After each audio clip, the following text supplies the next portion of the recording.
Hey guys, welcome back to the fifth and final episode in the Mobile Joiner Cabinet series. In this one we'll be applying a finish and kind of going over the lessons I've learned through this process. Just doing a light sanding on this. This is plywood, don't want to go too crazy, but we're just kind of knocking down the rough spots here. Once again, for anybody who hasn't watched the rest of the videos in this series, I am not a professional. This is my first woodworking project ever. So don't look at this as how to do things. This is just documenting my misadventures in woodworking and my own little journey here.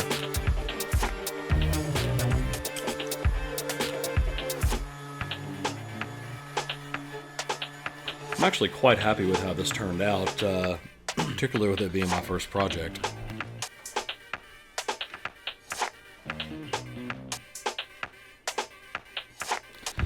Just using boiled linseed oil on this. I didn't want to go crazy or anything. Just some very minor, basic protection.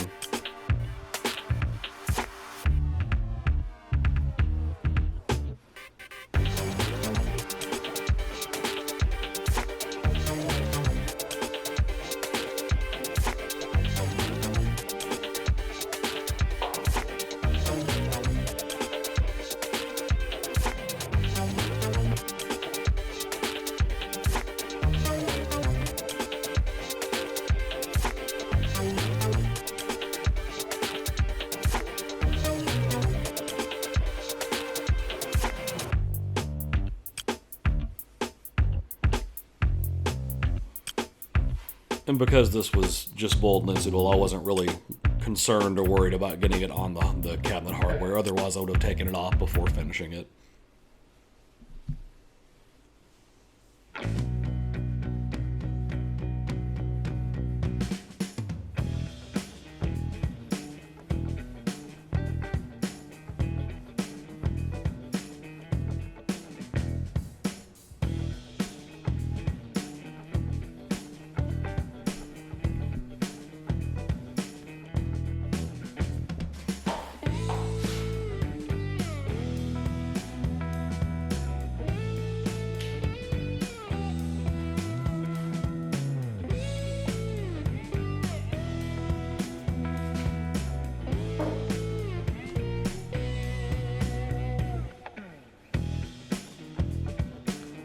Oh, and excuse my super white legs. Normally I probably wouldn't wear shorts on a video, but this is Nashville, Tennessee, and it gets quite warm, so I was roasting.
Tell you what, my garage certainly is a mess. Hopefully, as I continue building shop furniture, I'll get to where I have storage for things, and it won't look like that anymore.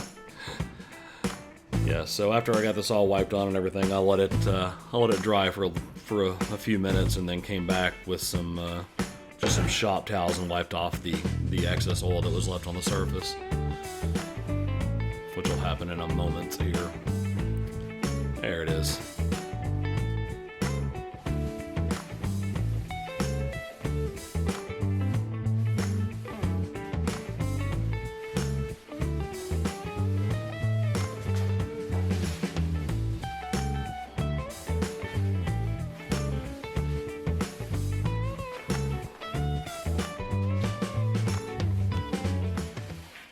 Alright, well, that's my first piece of anything really I've ever made woodworking, aside from like when I was in junior high school and made a shelf in wood shop. But screwed up some things, worked around them, got something that actually is functional. But it's something for the garage, so you know, it's not perfect, but that's okay. It was a learning experience, and I guess we'll see what's next. And here's a quick look at the finished product. So I figure since this channel is all about kind of documenting the journey through being a new woodworker and all that kind of stuff, I would finish out the project with a lessons learned sort of thing. So here are the things that come to mind after completing the project. It doesn't matter how many times that I've seen other woodworkers on YouTube use a tool or a jig or something, I should probably always still read the instructions. Early on, I accidentally put a hole in my Kreg K5 because I forgot to put the collet on the drill bit. Not a big deal, jig still works fine, but I'll always have that hole there to remind me, read the instructions. Keeping track of where everything is around the table saw when it's turned on or in operation is really, really important. You know, I had a point where I wasn't paying attention and I had wood too close to the blade when I kicked it on, and nothing terrible happened. I mean, I'm okay, everything was okay, but it was a good wake-up call to, hey, pay attention. This thing's dangerous. And also on the topic of the table saw, I really need to make a crosscut sled. If I'm going to be making crosscuts on the table saw, which inevitably I'm going to be, it would make cuts far safer, higher quality, rather than trying to use the little miter gauge to make the cuts. So yeah, that's something that definitely needs to happen. As I mentioned several times through the series, I really need to build a real workbench. I've just been using the table saw surface since it's the only true good surface in my workshop currently, but that's something that definitely needs to change. Probably not the best idea to have everything piled on that thing all the time when I'm working. Another thing that would really be good would be to build a miter saw station. I think that would make me more likely to use the miter saw since I don't have to drag it out and put it somewhere to use it, and it would probably reduce the chances of me being just lazy and making cuts on the table saw that are really better suited to the miter saw. Mistakes are inevitable in woodworking, just like in life. The big thing is I can't let it stop me or get me down, because you know what? We generally figure out a way around whatever went wrong. Worst case scenario, start over. Not a big deal. Life is good.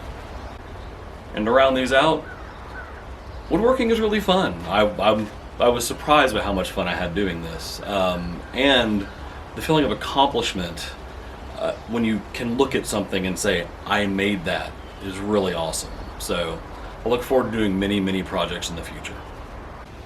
On the video side, one of the biggest things is I need to pay way more attention to camera angles to make sure that they're actually getting what's going on, and less of me standing in front of whatever is going on, because that's not very exciting. No one really wants to see that. It is what it is. On the first project, I'm learning on the camera stuff as well as on the woodworking side. The other part of this is I need to make sure before I'm doing any real work that the batteries in the camera are good and charged, that they're not dead, and that I haven't hit the 30-minute limit that my camera has for video recording. Also, you know, small thing, actually hitting the record button. Alright guys, that's basically what I've got for you from the lessons learned on this. I look forward to the next project, and hey guys, thank you so much for watching my videos and sticking with me. Have a good one.